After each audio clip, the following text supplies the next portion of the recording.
گناہ اس قدر کم کر کہ ان کی عقوبت کتاب لا سکے، زیر دوستوں پر اس قدر کم جفا کر کہ اگر روزگار انہیں تجھ سے زبردست بنا دے تو ان کے انتقام کتاب لا سکے۔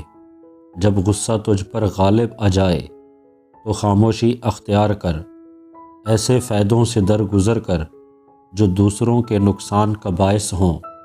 اپنے کاموں کی بنیاد محبت و آتشی پر رکھ، نہ کہ قہر و غضب پر۔ دوست اس کو سمجھ جو خلوت میں تیرے عیب تجھ پر ظاہر کرتے تھے۔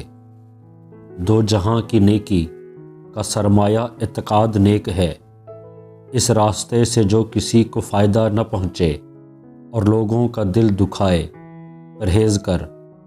یقین جان کہ جو درہم ناجائز طریقے سے حاصل کیا جاتا ہے وہ 1000 دینار کے لیے حجاب بن جاتا ہے۔ جو کوئی اس کے خلاف کہے اسے شیطان خیال کر۔ خرچ آمدنی کے اندازے کے مطابق کر تاکہ محتاج نہ ہو۔ مال جمع کرنا آسان ہے لیکن اس کی نگہداشت اور اس سے بہرہ مند ہونا دشوار ہے۔